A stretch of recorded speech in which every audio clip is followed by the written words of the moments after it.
Final element in Instrument Protective Functions IPFs, the last line of defense in safety function execution. The final element is the physical actuator or device that carries out the protective action triggered by an Instrument Protective Function IPF.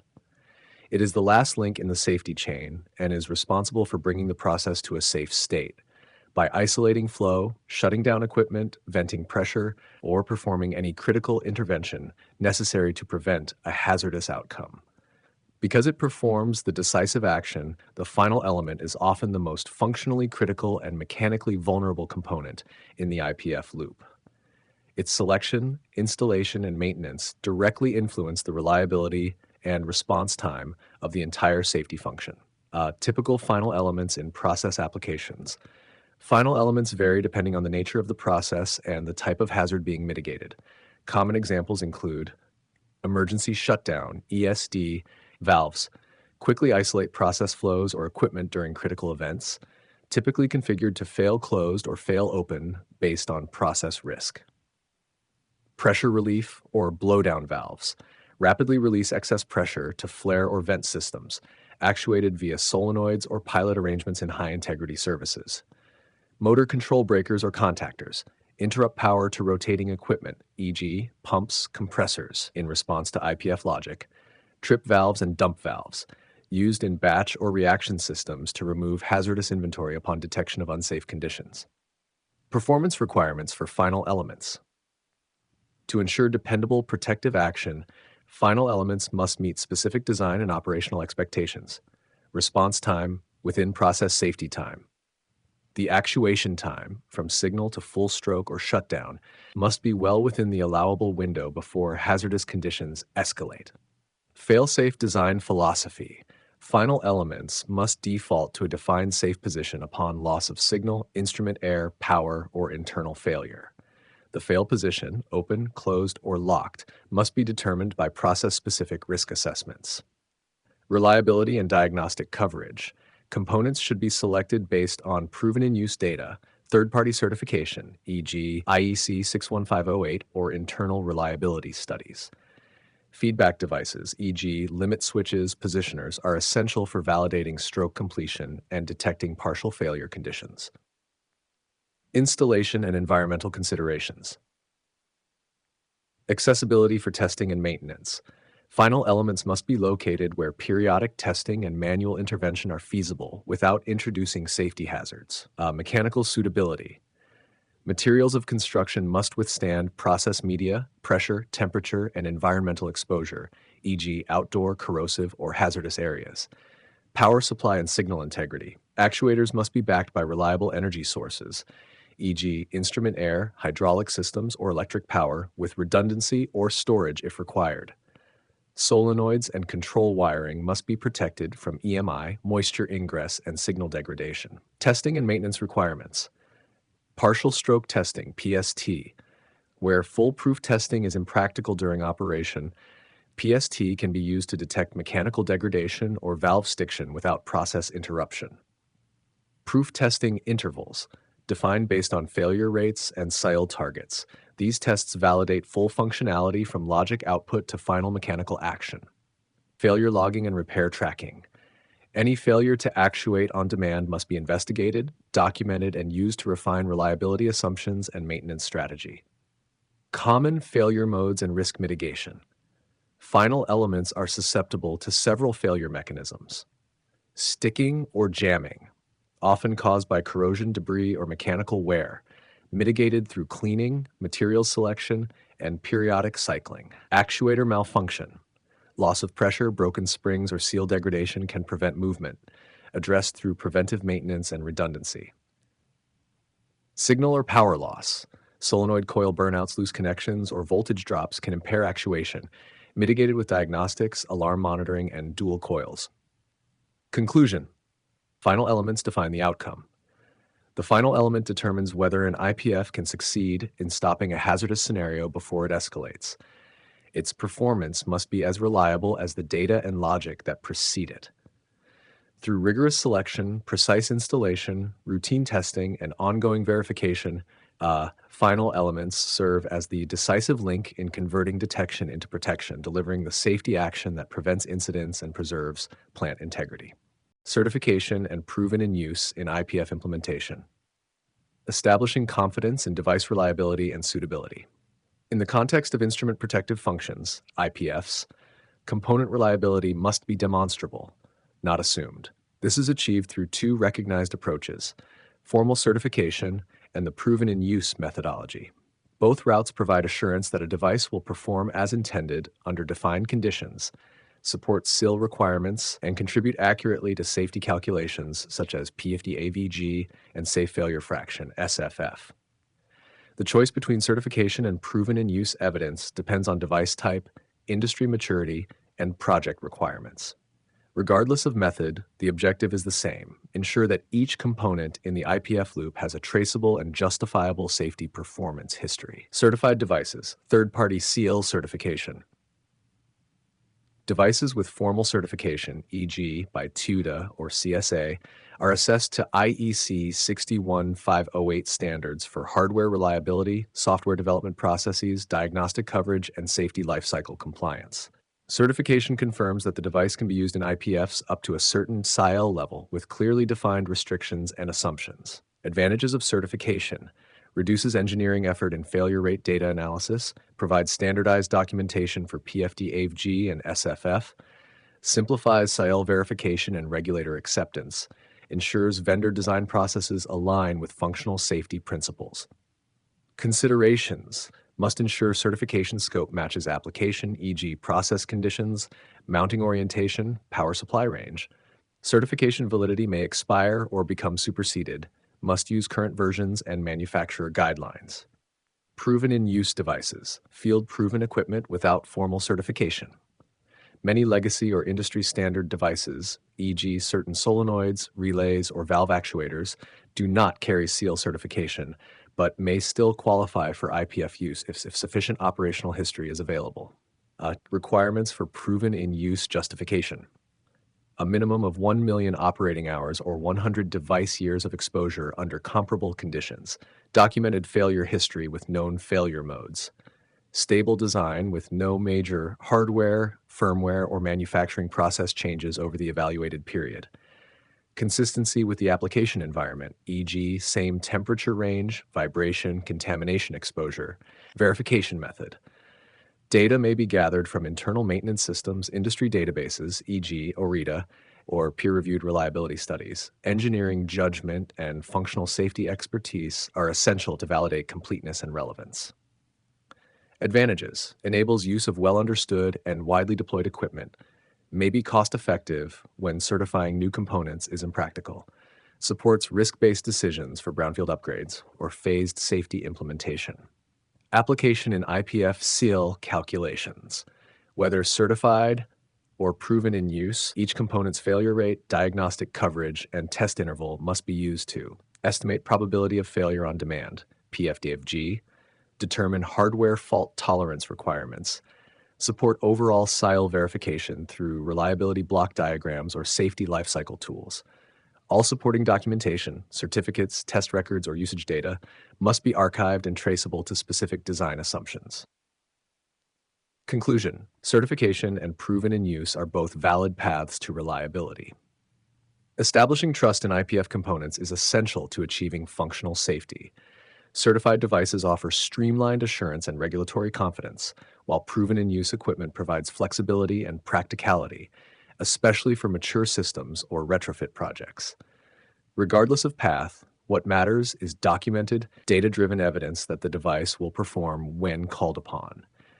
Because in safety-critical applications, performance history is protection history.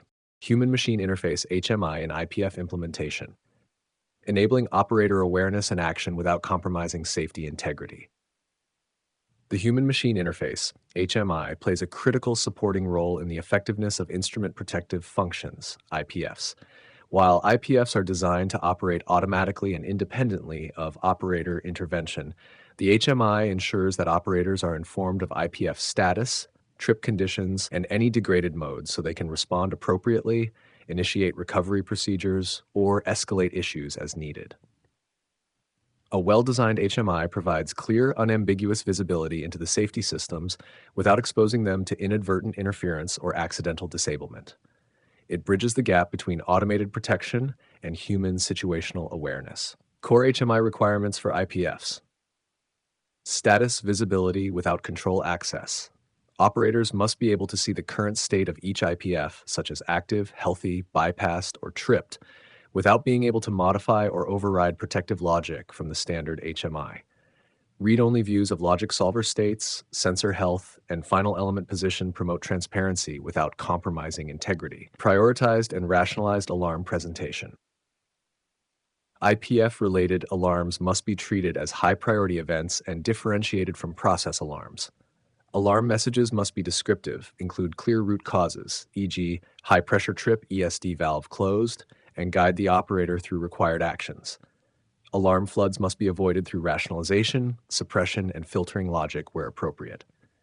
Bypass indication and management. Any IPF that is bypassed must be clearly flagged on the HMI with associated visual or audible indicators that persist until the bypass is removed. Bypass status should include duration, initiator, and compensatory measures required. Trip event logging. All IPF activations must be timestamped and logged in the event history or alarm journal. Logs should include triggering variable S, process values at the time of trip, logic path taken, and final action executed. Operator guidance during IPF response. Where manual intervention is required post-IPF activation, e.g., process reset, manual valve positioning, the HMI must present clear instructions tied to approved operating procedures. Instructions should include safe restart conditions and interlocks that must be satisfied before rearming. Security and access control, restricted access to safety logic. No part of the IPF logic should be editable or overridable through the standard operator interface. Configuration changes must be routed through dedicated safety engineering workstations with password protection and audit trails. Role-based access. Bursace. Operator access should be tiered based on job function. Operators can acknowledge alarms and monitor status, but only authorized safety or instrumentation personnel can enable bypasses or perform resets. Display design principles. Consistent symbol libraries and color coding. Safety critical elements, e.g., shutdown valves, logic solvers, SIL-rated transmitters, must be shown using standardized icons and colors across all operator displays. Clarity and simplicity.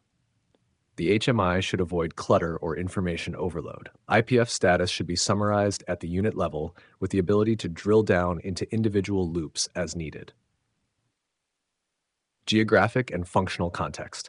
IPFs should be shown in the context of the equipment they protect, e.g., compressor trip valve shown in the compressor overview screen, to reinforce cause and effect understanding.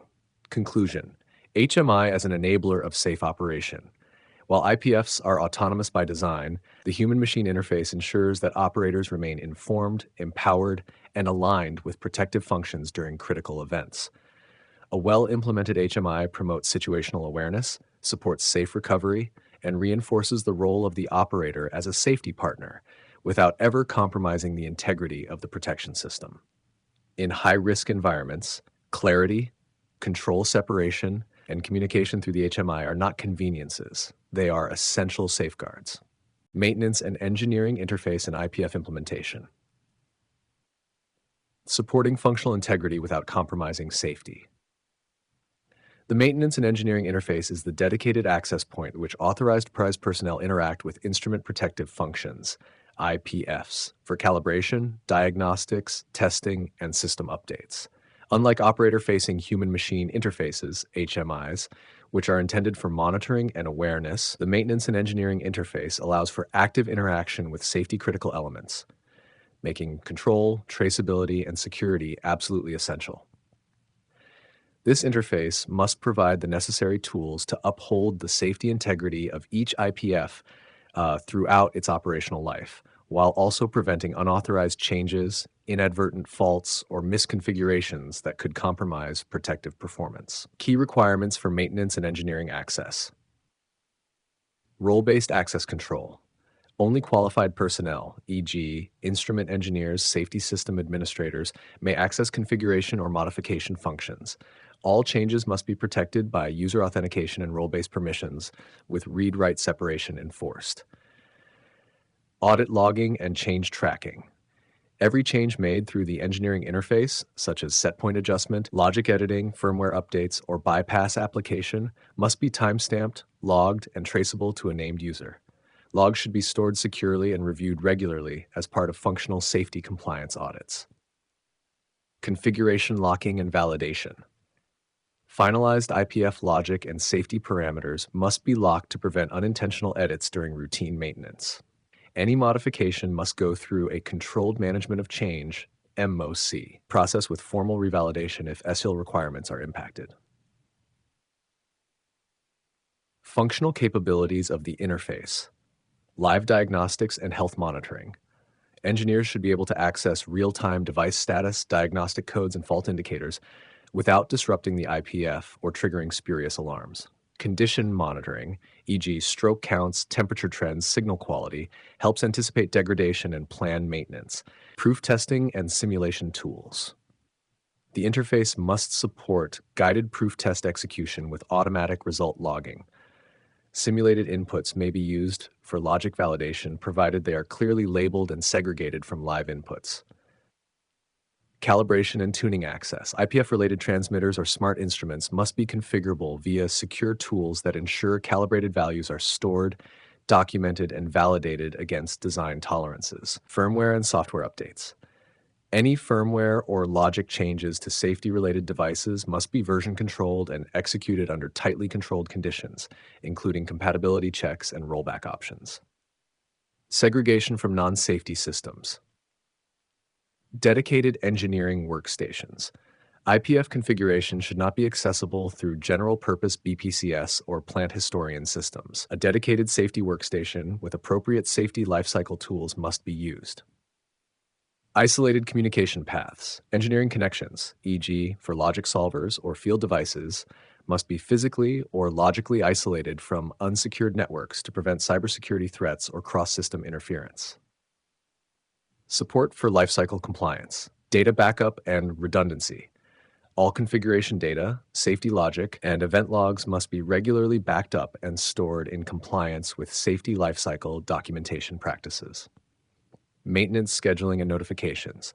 The interface should support test scheduling, overdue alerts, and automatic generation of proof test reports for integration into safety performance reviews. Conclusion. The engineering interface is a controlled gateway to safety integrity. The maintenance and engineering interface is not merely a tool, it is a control point for preserving the integrity of IPFs across their lifecycle. When properly secured, structured, and used by qualified personnel, it enables effective diagnostics, testability, and continuous improvement of safety systems. Without disciplined control, however, it becomes a vulnerability. The design and use of this interface must balance flexibility with responsibility, ensuring that functional safety is maintained while enabling efficient maintenance and system evolution.